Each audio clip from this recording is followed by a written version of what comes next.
Yeah, is it okay? Do I have your permission to record this? Please. You got to check. Yeah, Check in. please. I want it to go Yeah. galactic. All right. Welcome, everyone. This is the Two Data Guys. As usual, I'm John Wills, and this is Chris Johnson. Glad to be here. And as everybody knows, what we do on this is, we try to keep it light and fun, but we try to touch on enterprise data topics that impact, people like chief data officers, chief analytics officers, and CIOs, all the C levels, I suppose you'd say, in the data world. Chris and I have been doing this a long time. I think, my normal intro, I usually talk at 30 plus years in the data space. And, I've run some pretty significant size practices, consulting practice, been with a lot of startups, a lot of early stage software companies. And so anyway, Chris, that's a little bit about me. I always have a hard time talking about myself, promoting myself. So, I think I'll leave it at that. This has got to be new. Say a few words. Wait a minute. That's something new. This shyness about talking about yourself. Is that false modesty now? Is that what you're saying? No. Ooh, that's a new phrase. That may be a different topic. Love it. Like John, 30 years in the data space, various different roles, everything from consulting to actual IT, some software development, software companies, all data centric and data related. Everything from analyst to architect to some leadership positions as well. So, through the course of this, John, right, we get a feel for just about every one of our stakeholders and what they're experiencing and what's important. And I think it's changing so fast right now, right? Really fast. That really fast. Today's topic, very, very. Yeah. In fact, I was going to segue as well into today's topic because it is changing really fast. Lineage, that super hot topic, right? That seems to come up all the time.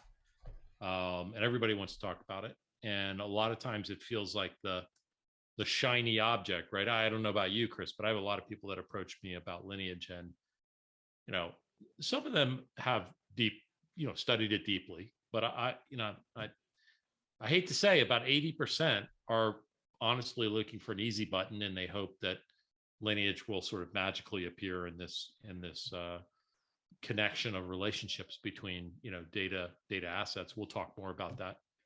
And we kind of have to have this discussion where we're educating a little and leading a little and honestly kind of letting them down easy a little bit, right? Because this is a really deep topic, which is really complex. And anyway, we'll talk a little bit more about that. So I think I want to welcome everyone and say we hope you find this equally interesting, enterprise data lineage. And I think we're going to touch on I kind of with what I plan, Chris, and we'll just sort of play it by ear. But I think I would like to touch on what we see happening in terms of lineage as a mechanism, right? And I'll break the ground on that here in a minute. But then maybe talk about the value of lineage, or at least what's the promised value of lineage, and then maybe what you and I actually see happening with the value of lineage. And then talk about types of lineage, right? Because I think most of the time, people just say lineage and like, well, what do you mean? Very technical, business oriented. So we'll break down different types of lineage and kind of have a rolling discussion about that.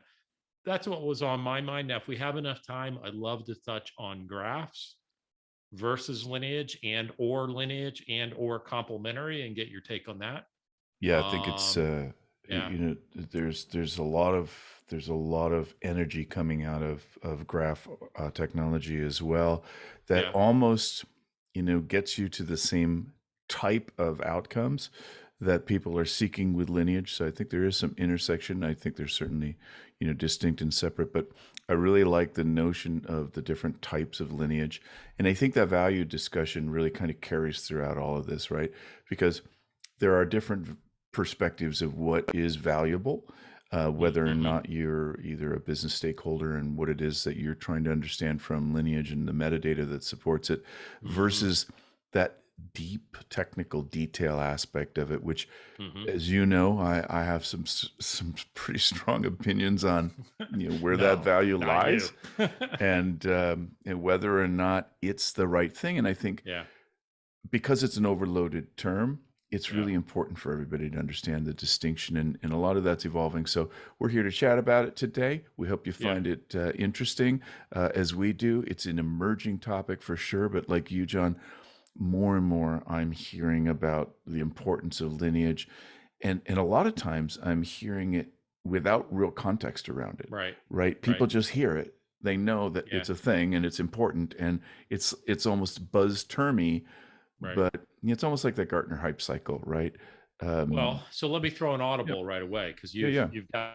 you've got me thinking about, and I listed the we're going to look at. Let's change up the order a little bit. Why don't we go straight for the proposed value of lineage and just hit that right out of the blocks, and then we can move to the types of lineage, and then we'll get to some of the mechanisms behind it, right? Sure. And how we Love it. see people doing lineage today. Sound good?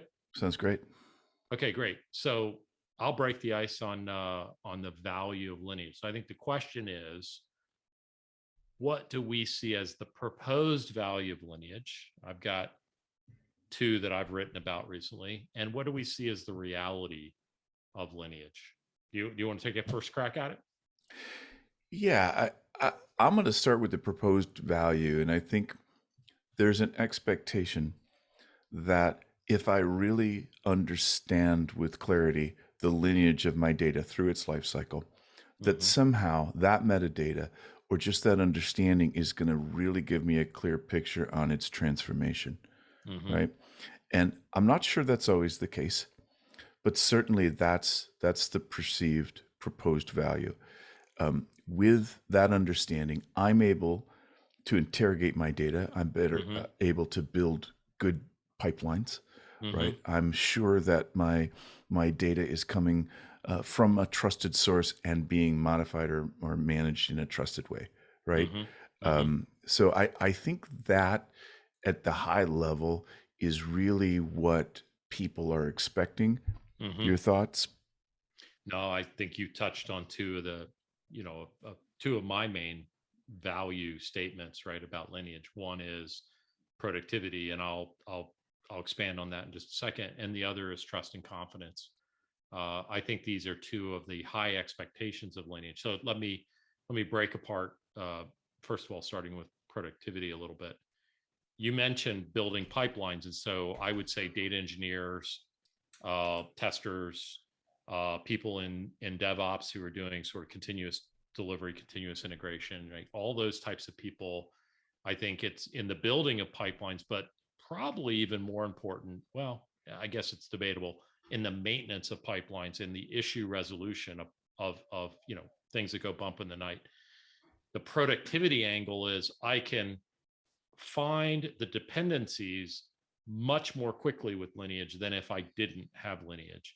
Therefore, because I can find the dependencies much more quickly, I can estimate the level of effort to solve or build or maintain much more accurately, right? And just be more transparent with my stakeholders and so forth. But I'm collapsing the amount of time to find things. I'm increasing the accuracy of the estimate. I think that's, for me, that's the productivity benefit. But now I don't think it only lies with data engineers and pipeline builders. I think if you flip over to data scientists, if you flip over to, let's say, developers, visualization developers, dashboard builders, report builders, I think that same productivity benefit sort of relates to those different roles, slightly different roles, or well, very different roles, slightly different activities, but the same promise of benefit and value. So that's why I see productivity.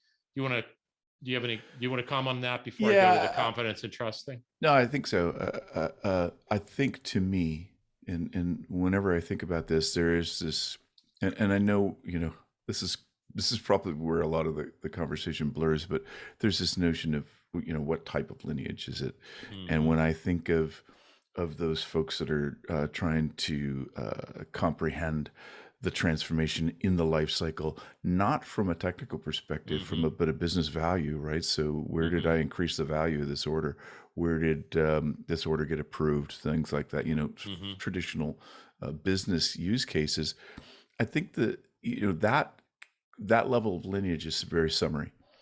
And what I think I struggle with for this, and my point on value of lineage, is to put most modern lineage pathing and most lineage metadata in front of those level users. It's so granular. It's so detailed. So I think that when, from an industry perspective, we start exposing and surfacing lineage, it really has come out of this primordial soup of pipelining and of the technical aspects of it. Yeah. So I think that summary level lineage there's still real opportunity to develop that capability. So that's why I guess even as a data technologist, I have this gravitational pull to those use cases of pipelining and engineering. But I think you're absolutely right in terms of, there's such high demand for the business application of it. And if we're keeping it honest, most things technical don't really start to realize their value until you can push it up the stack, until you can really make it meaningful and demonstrate how people's lives get better, how analysts' lives are better, how report visualization folks, scientists, but even run-of-the-mill department heads are able to understand that life cycle and that transformation. Anyways, just no, it's thinking out true. loud. I think those are great comments on productivity, and you touched on a few other things that I'll probably respond to when we talk about types of lineage. But some great points. If I just flip to my second thing I think about value, you mentioned it, trust and confidence. And I think we'll talk more about the roles that care about trust and confidence in their data and where did it come from. But I think that is an expected benefit, right? That lineage, because you're stitching things together, there's this comfort in saying, oh, well, if I know where something came from, I just know more about it. It's more transparency, and therefore I can trust it more. I think that's fraught with challenges, but I do think use the word primordial. I think it is that's just a natural part of our everyday lives, right? We all just feel more comfortable knowing the origin of something. So I think that's an expected benefit. And I keep using that caveat, right? Expected or promised benefit, because just while we're talking about value, I'm going to hit it straight on. I think that the realized value, my observation of that in many different Fortune 2000 organizations, is the realized value is actually very low. Now, that is based on past history, right? With 30 years. My first intersection with Lineage was Thomas McCabe doing, COBOL, metric measurements, and then tracing, right, the 4 different divisions of COBOL programs. And out of the tracing of the COBOL divisions, you kind of had this image of where things came from and how it was moving. It's been going on for 30 plus years, right? This isn't anything new. Again, back to realized value, I think has been low. I think we're going to get into talking about some of the complexity around the mechanisms and the way in which we've always tried to do governance. And I'll share some of my thoughts with where I think we need as an industry to break new ground. And I do see some movement happening, which I think might deliver on the value promise that we've always been trying to achieve. So I don't know, any comments on that? Yeah, I think realization is something that is directly tied to expectations too, right? I think that realization is improving, it's getting better. But again, I think that there's a pendulum that swings, and it's true for a lot of things that we're doing in the data space right now, that more is not always better. And one of the issues of lineage is understanding. So even if you think about like a lineage graph, or some visualization of the lineage, right? Where a mere mortal can understand that versus, and I've seen some of this stuff, like Booch back in the days, right? These guys were doing the same thing with object creation and origin and kind of tracing that out. But if you think about even early lineage and how it's visualized within applications, it can get so granular and so detailed that it's overwhelming. And I've seen I some call it the ink blot, right? Yeah. It's the Rorschach. Yeah, It's the Rorschach test. test, right? Ink blot. What does it look like? Butterfly. I Yeah. worked with an organization, great company, big product specialty company in communications technologies, worldwide name. And we were working on lineage and visualization of lineage, and they wanted, because they had come at it from a development perspective, to really surface everything they could. We did that, and next thing you know, they have literally 10,000 traces. And I remember having the conversation with the architect, and I said, who do you think is going to use that? He said, well, our business is going to use that. I go, I don't know how. I said, I've been staring at it for like 6 weeks and I still don't know what's inside there.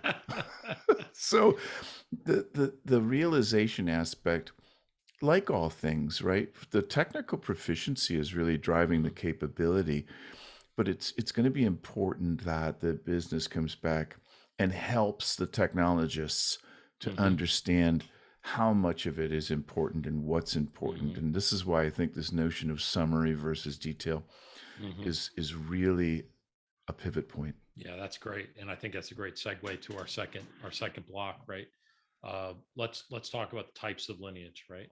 Okay, back to you. You've got like something fuzzy on your camera on the left side. Oh, that's uncool. Get real blurred. Was I spitting when I was talking? I don't know. I think I was. All right. So I think that's a great point and a good place to segue into our second block or second topic, which is, types of lineage. And I guess if you'll allow me, I'm just going to make some assertions. I've been writing about this lately. Yeah, love types to. of lineage, and so I'll lay out a framework for you, and then let you kind of react to that. And we can play that back and forth. My assertion, well, let me just back up and say a lot of people that I talk to, I mentioned at the top, they either just want to talk about lineage, and when I ask them what they mean, they sort of go pale and don't haven't thought about it very much. But a lot of people will say, well, business lineage, technical lineage. And when I start asking about where do you draw the line, what's the scope, what's the grade, it's difficult. It's a difficult topic. So my belief and my assertion is that I would break the world into 4 types of lineage. I believe that there is there's a type of lineage that I actually don't call lineage, which is provenance. Describe that in just a moment. We're all familiar with the term, but I'll describe it in our world of data. I'm not sure I am. I'm familiar with provenance, but not provenance. Is that the Canadian version of that? It's what you spice on chicken in France, right? Sorry. Good result. Right. So correct my pronunciation once again. Provenance. Is that correct or incorrect? Provenance. At least that's what they say on that British show where you bring in your junk out of the garage and they tell you, oh my God. I'm not saying the word again. Did you know it's 10,000? Either that or I'm claiming I have a Cajun background. Okay. And I can't speak. So I'm half Canadian. So there. Hey, a 6th grade education only gets provenance. So, all right. Sorry. I'm not saying the word anymore.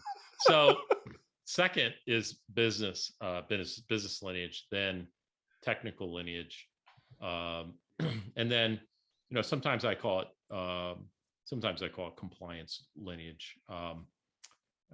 That's interesting. But also operational, right? I'm kind of in this betwixt and between. Are those 2 different things, operational lineage and compliance lineage, or not? But anyway, so why do I break these? It's kind of goes back to what you were saying about the role types, right? And expectations. So for me, the first one, the P word, which I'm not going to say again, is really it's the desire of business users, right, to understand and have trust and confidence in where something came from. And so the analogy I always use is, um, if you go to Christie's to buy an oil painting, right? Do you as the one who's going to buy the oil painting, do you really want to know that it was on a truck at 4 p.m. yesterday going through Manhattan, and then it was stored overnight in the basement and then was moved up to the second floor? Do you really want to know that it hung on Sue's wall for 5 years? I mean, what you know, it's interesting, but do you really need to know that? What you want to know is the authority, Christie's, has done the research and are certifying that it is what it says it is, what they say it is. They're attesting to it, certifying, doing more than attesting, and that they do have a history that you can look at, right? So that's my assertion, that what business, so in the data world, okay, they want to open a report and know that the owner is sort of stamped on it. That is an authority, that it's certified data, that it's high quality data. Those don't have to necessarily be the same thing, right? But indicators of quality at a standard and an expectation that's set within the organization. They want to know these types of things. Now, you said it a few minutes ago, you run into people where you ask technologists, will the business user actually trace back through the, most business users who, are running a business, looking at monthly, quarterly, annual reports, key metrics, readouts, trend charts. Look, if it's broken, they have people that fix the broken, right? They're not going to go back and trace through hops. I'm not saying everyone's like that, but I'm saying I think that the P word, the first level of Lineage, as I saw it, is really about trust and confidence, totally for business consumers. A lot of people are calling these data products, and I would say it's going to be super important over the next year or two in the data mesh concept, with data products becoming a more and more important thing, that they have this seal of approval and this certification as part of them. So that's the first piece. I'll try to go quicker on the next pieces. The business piece, I know you're anxious, but I'll just get the 4 in, and then Well, actually, I think the provenance piece is really critical, and okay. And I think you had a great explanation of that. And when I think about that, the notion of what are the steps that it took to get this painting to the floor so it could be auctioned. Yeah, really trivial. I think you may get some pushback on the fact that it hung on Susie's wall for 5 years, because that's important, because that's part of its life cycle, right? Where did this painting come from? Well, she owned it, and then prior to that, she bought it from this reputable dealer, or did she find it at, a flea market sale? Either way, those things start to tell the story, the historical life cycle.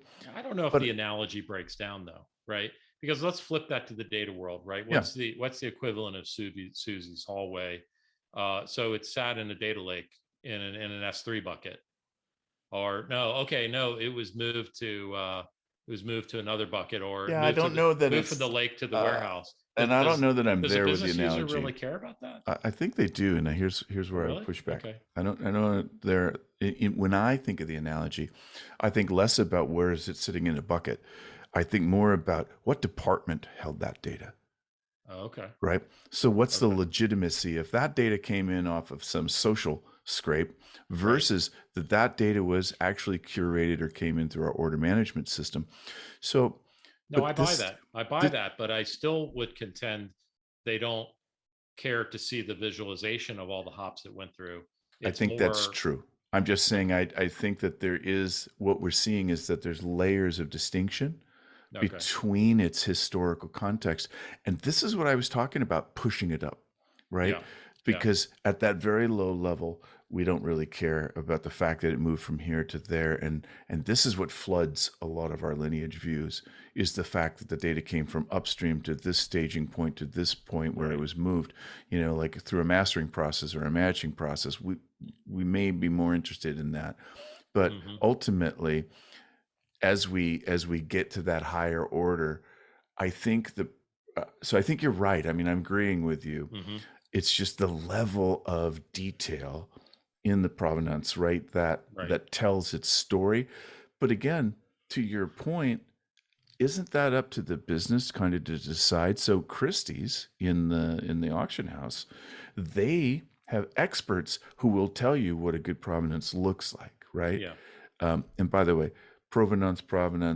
I No, you've totally get that. completely shattered me around that now. So I there's know I no got in your clawing my head way on that, and back now. I No. didn't mean to. And I'm just thinking about, I'm going to put in some kind of definition and click Oh here yeah, for a no, sounding of it. yeah, no, Um, must do. Absolutely, absolutely.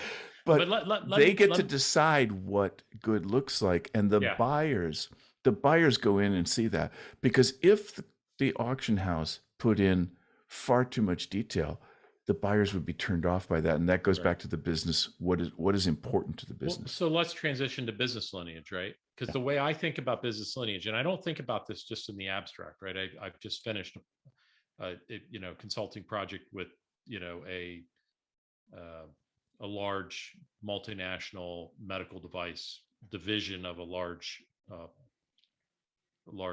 conglomerate, that also does pharmaceuticals and other things. Yeah. And I've also done one for a large grocery chain out of the UK. Very similar projects, talking to their teams all the way from the pipeline builders, data engineering teams, through data scientists, but also through the business analysts, the visual report dashboard builders, all the way Mhm. to the stakeholders at the end. And when I looked at all of these, and we understood or studied what they're doing around Lineage, what I saw in this business Lineage was that who cared about it most? It was the visual report and dashboard builders. It was the business analysts, who are basically the facilitators between the stakeholders and the builder people.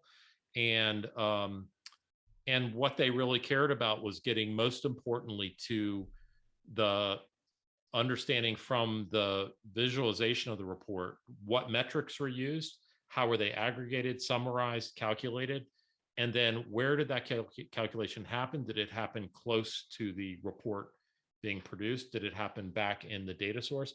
And they cared about the last hop of where the data came from, right? Was that an authoritative source? And obviously a report can have many different data feeds, so they care about the last hop of all of that, right? Did reference data get pulled in? Did others, Mhm. some sort of lookup data, third-party data, vendor data come in? But that, and so in my mind, this is the summary level that you've described or been describing several times, that these different personas or roles really care about. I don't know. What's your reaction to that? I think you're right, and I, I think the risk when I think about those last couple of hops Mm-hmm. is the level of metadata that's captured in that hop, and what's the story. So is there a transformation? Is there a validation? um, what what is the purpose of the hop? Is it to enrich the data? Is it to verify the data? Mm-hmm. Is it to, because you talk about trust and a couple of other um, you know critical, let's just say, perspectives on Mm-hmm. validity, right? And that's, I think that's the slippery slope. But to your point, it's really an exercise of going through with the team, with the project, Mm-hmm. and understanding what that should look like, as it is with all things data, right? Mm-hmm. And when we think about Lineage and how it can be effective, that's the stamp of approval, if you will, that this is, and again, back to the auction house, sorry, but this is, as a buyer, Mm-hmm. I need to have this thing. And if you can't show me this thing, I don't know Mm-hmm. that it's real, right? Mm-hmm. And I don't know if the auction house about pictures, but I'm, as you know, a old guitar aficionado. Mm-hmm. And you take an old Fender Strat, and they're all over the market now, and half of them are phony and fakes, because people have learned how Mm-hmm. to stamp it in the right place on the neck where you're looking for that value. Counterfeiters that paint learn to do that. In terms of data lineage and that metadata, I think you have to be very prescriptive, Mm-hmm. and put a signature on that metadata, and I think that's what's missing. So Mm-hmm. I think that's a different part of it, is that whole Lineage, and I think you mentioned this earlier in one of our conversations, this lineage as code, or this, Mm-hmm.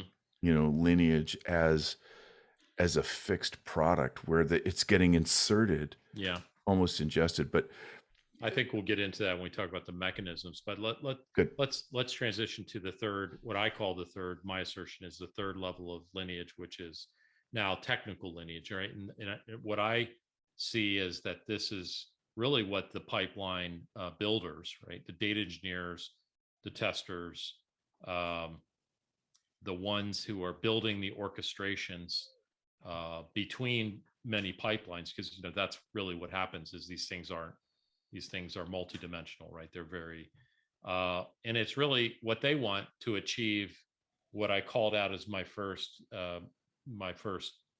element of productivity or of value, which is productivity, right? To be able to identify dependencies more quickly, to be able to estimate more accurately, to be able to move faster, essentially, at either cleaning up issues, maintaining or extending, or even in building to a certain extent. But so this is what I think of when we think about the ink blot test again, and this density of technical complexity. This is the audience, I think, who has the real desire. And by the way, like when I talked about 80% of the audience that approaches me about Lineage, most of the time they're enterprise architects, modelers, people that come out of those traditions, Mm-hmm. and or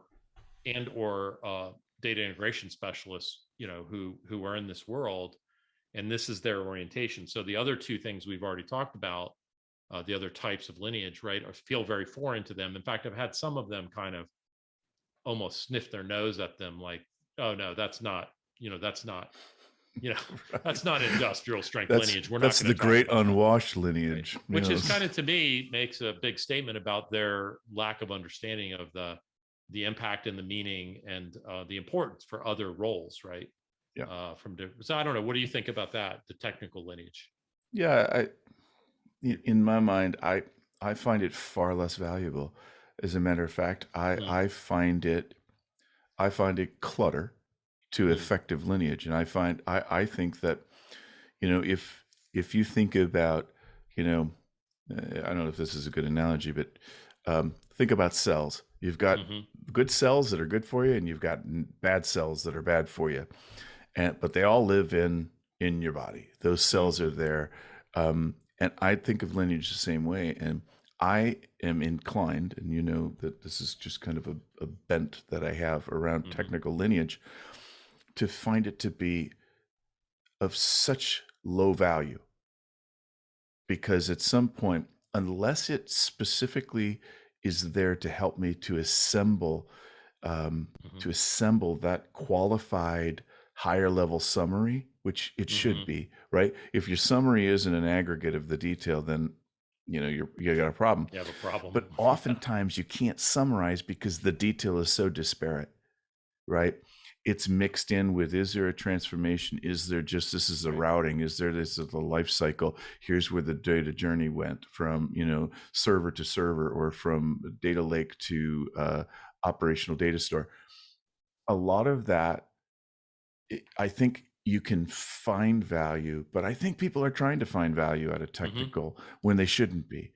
I think what they should be doing is finding a way to have the technical metadata tell the summary story. mm-hmm, So I think once they harness that, and I think we're just early in that again, my point of view of pushing it up, mm-hmm, and I mm-hmm, just think that's kind of where we're at in the life cycle of things. But having said that, you know, you wouldn't even get to the summary again if you didn't have the technical data. So I get that. I understand mm-hmm. that it's important. I've seen so many organizations get lost in the technical Right. lineage, Right. and with a focus on, from you mentioned it, even a data architect or an IT shop, or the great data analysts, and even some great data engineers and Mm-hmm. scientists, they get wrapped around the axle on this stuff. So I think it's a high risk, the technical Mm-hmm. lineage. Yeah, I don't know if the juice is worth the squeeze, right? I mean, we're again, Great way to put it. I keep foreshadowing. We're Great going to way to talk put it. about mechanisms and what are blockers Yeah. and contributors to lineage. I keep foreshadowing that, but so I hate to do that again. But I think Foreshadow away, my friend. well, I think it's there. You know, it's there's go back to the juice worth the squeeze, right? I mean, there is a point of diminishing returns given the way we've all been attempting to do lineage, right? So I know that's we'll get into more detail on that. Let's the fourth area. I'm going to leave compliance lineage alone because I want to actually do some more thinking and writing on that. But I do feel pretty confident that's a thing. But let's just concentrate on operational lineage. My fourth category is operational lineage. So what do I mean by this? How is this different than technical lineage?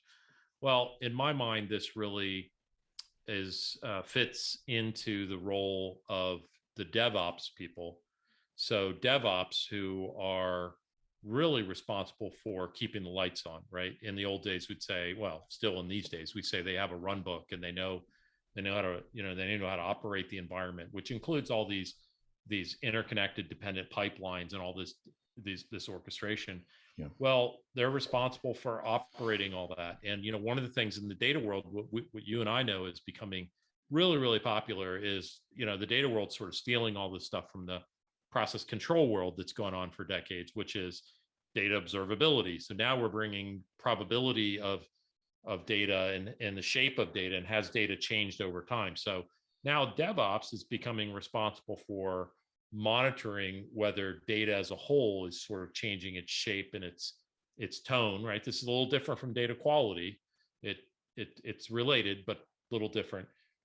Maybe we'll get into that in another blog, but another podcast. But they're responsible for that. So now it's not only how long things take to run, and do they need to work on performance? Do things break in the middle of the night? They need to be fixed. But now is the shape of the data changing, and they need to understand dependencies in the lineage between these graphs to be able to know to alert and take action on that stuff, right?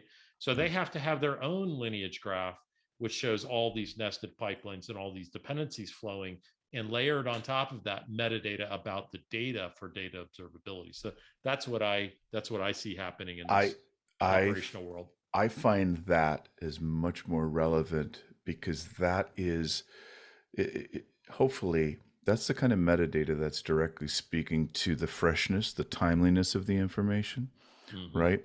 When was this? So if I'm mastering, right, and I need to understand that I've gone through some matching or some probability, when was that happening? When did that happen? Did it happen? That operational life cycle information is, I think, very important. Now, you can argue that that's also an aspect of technical metadata. It's a flavor of it. But I like your categorization, and I was just kind of making notes on all of that, because the categorization allows us to look at metadata and decide instantly what is the value. And the operational tag that you would put on that, if you will, or however you want to categorize that, right, lets us know that things like, is it batch processed? Is it near real stream? Is it streaming? Is it real time? Is it something that has historical context, or should it have historical context, right? All of that, I think, is really important. But I'm going to go back to where I'm at in terms of all of this. And again, I think it's a subcategory of technical. Just my reaction to your categorization. I like it. I do think there's subs, because I think at some point you still have to say some of that is derived, and I want to have that because it helps me to get there. So if the freshness, for example, right, when it was piped in, if that's some metadata that will help tell the story of what am I looking at, is this current data, especially like in a science application or a model. Models are like milk, they spoil. So is this stuff current? Then that's going to be critical for a business consumer. So I really like that. I think that, again, these are the kind of things that when designers are looking at a data model, or they're looking at a lineage model, or how to design this, in the past, we've just consumed lineage, right? And we've surfaced this stuff and go, oh, look at that's your lineage.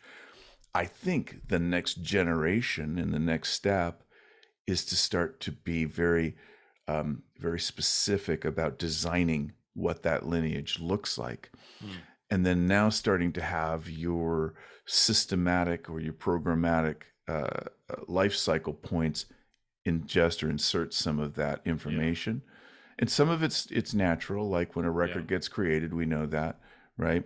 But some of it's not natural. So when a record is either matched, right, we may not have that. We may have whether it's a good match or not a good match, or a confidence score, right? So to your point of some of the quality. But at some point, when did it happen? When was it scored? Who scored it? How is it scored? Was it an algorithm? Was it curated? Now we're starting to see. Does those sound like operational things to you, or am I moving out of some of the? No, some do. Some do. I guess I would argue some don't, but some do. You know. But that's my point. Yeah. Is what isn't operational, right. But you have to be mindful about that. Is my point. Because if you're not mindful, 100%. how do you tease it apart? Oh, 100%. I think for me, the big takeaway for this segment and this topic is you have to be mindful. I love that. And I was going to say it's slightly different, but you have to really think through this. And for me, it's using the categories to put a face on it, put roles to it, because we all know you don't get any value if you don't impact someone's daily roles and responsibilities.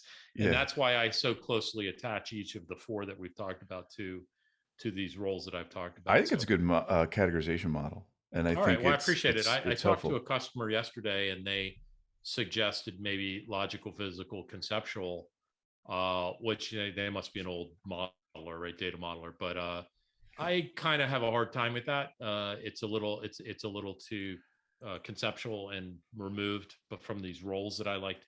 But anyway, I've always had a hard time with that. Even contextually, just helping people to understand that that's just an area that people have never really wrapped their heads around, and it comes out of design constructs. But categorization, and this goes back to this whole notion of governance and of data management. Right. If you use categorization and use words and terms that people get and they understand, and that's why I love yours, right? These are productivity issues. These are, and I think I got them right. These are technical. These are operational. And then these are compliance related. And I know we deferred some of the compliance piece, but everybody can wrap their head around that is a type of metadata, but also makes it forces those designers and those people who are creating or establishing that metadata as a lineage aspect to stay focused, stay within your lane. Intentional. Yeah, to be very intentional. I love that. Because you can't bring this airy-fairy idea to the table that, easy button, get lineage, show them a nice graph or chart, and the world's get, everything's going to be good. Yeah. Right. So let's actually be intentional. On that, I'm writing that down transaction. Let's transition to the fourth. Is it 4 or 3? I think it's third topic because, third topic is I want to talk about the mechanics behind Lineage, right? Because this is where, fortunately or unfortunately, a lot of people start, and I think it's also where a lot of people, as I've said a couple of times, have sort of unrealistic expectations. So I'm going to frame up, if you allow me, I'll frame up, my view of the major sort of approaches or mechanisms to Lineage, and then I'll get you to again respond.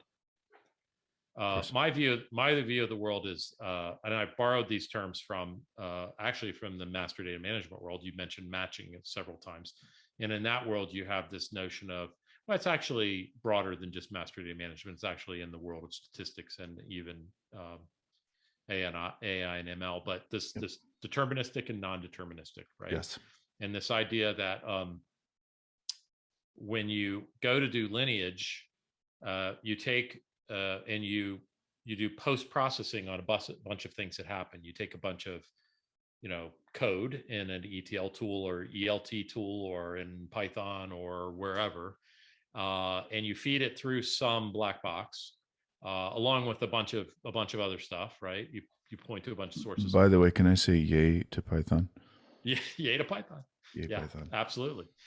Python's my friend.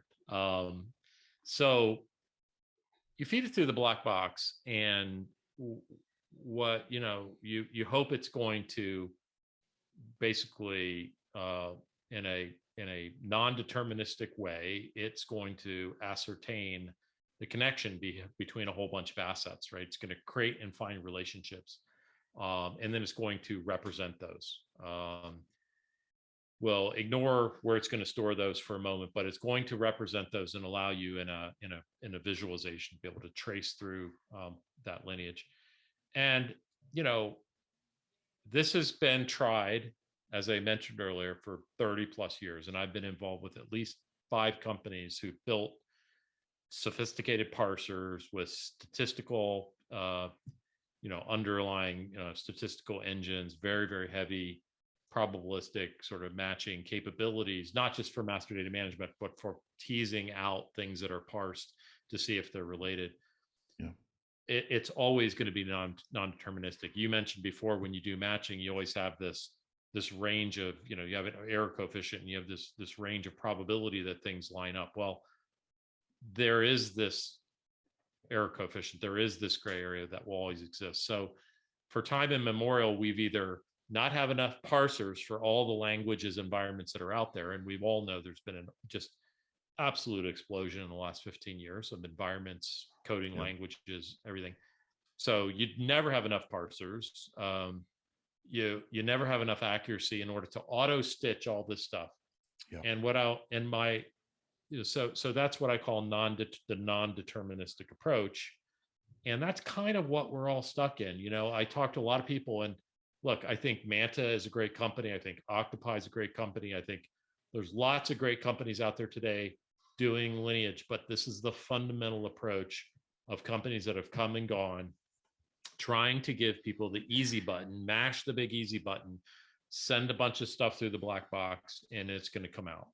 And that is just super, super problematic. And then and I'll let you respond before I touch on the other type of lineage mechanism that I see emerging. One other point on this is that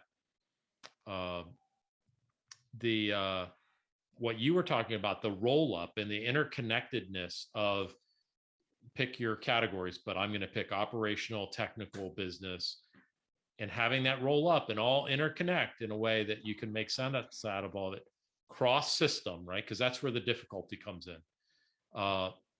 Just isn't there, right? Yeah. And then go back to, is the juice worth the squeeze? So you end up with these partial lineages, and then you got to manually stitch it. And the hard thing is maintenance. But maybe it's just because there's a gap. Because when I think about that, I think you have to stamp it. I think this is some metadata creation that you have to actually go in.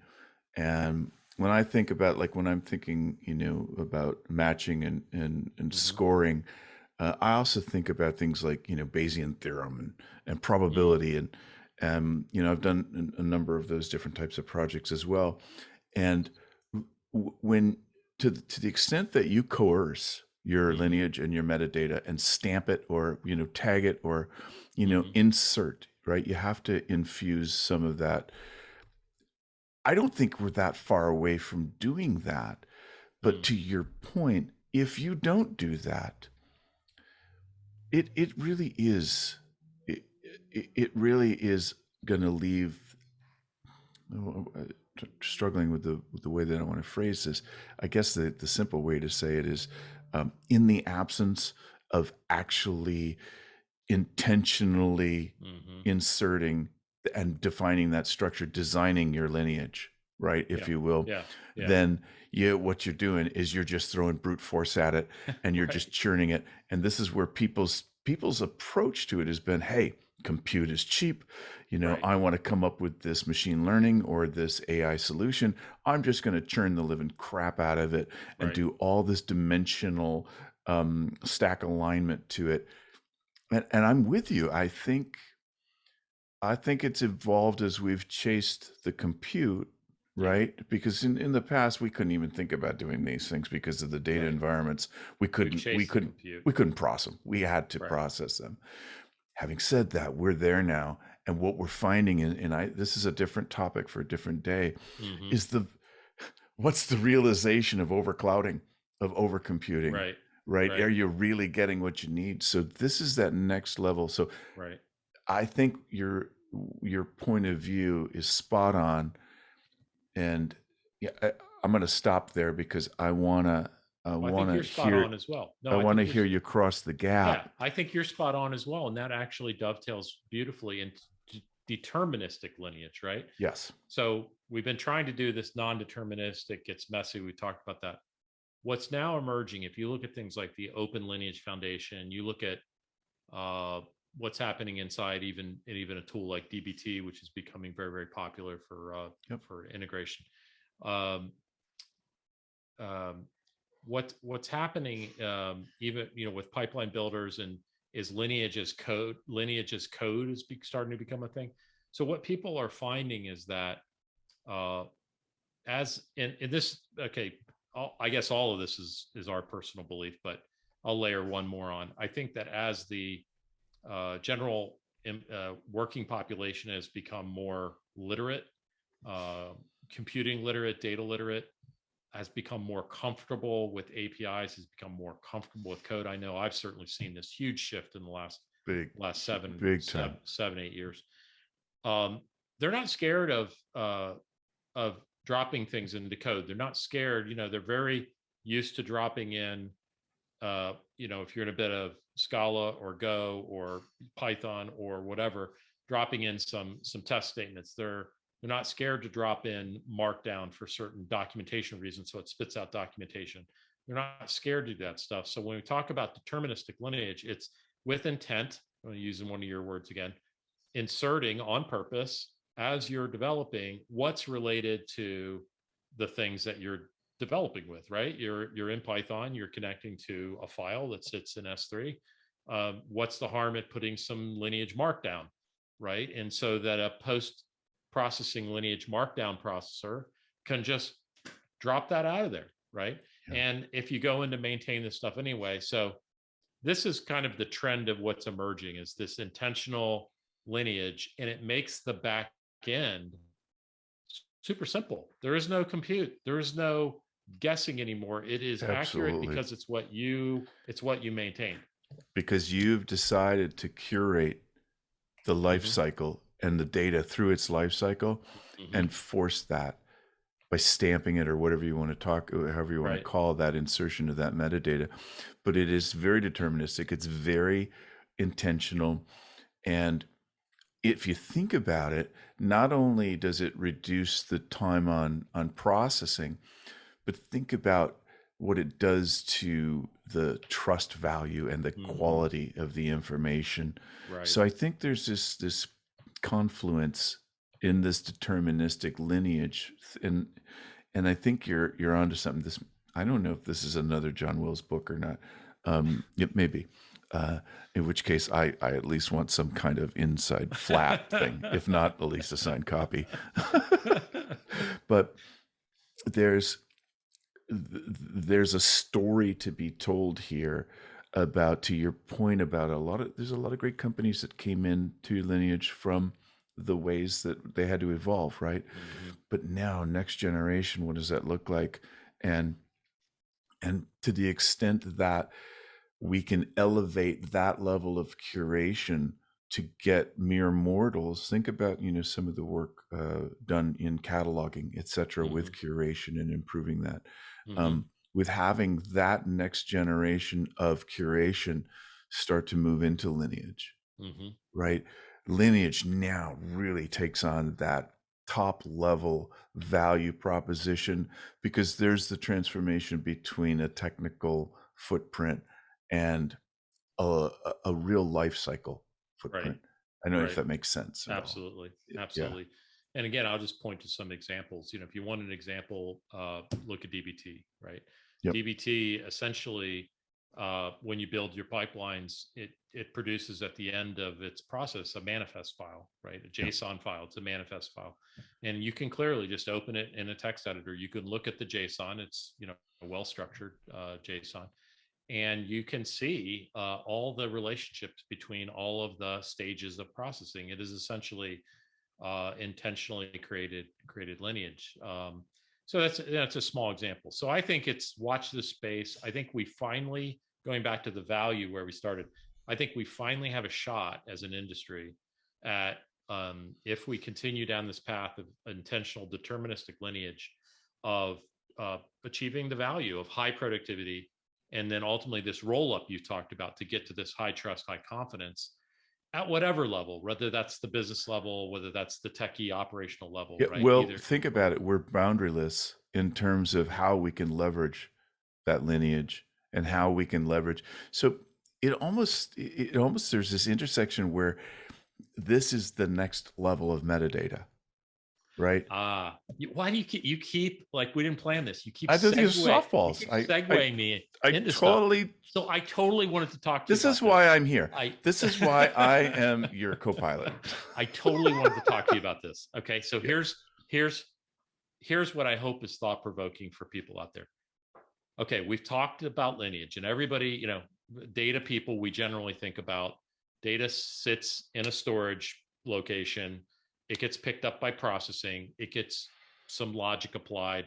It gets in another storage location. Eventually it ends up in a report. And we think about it that way.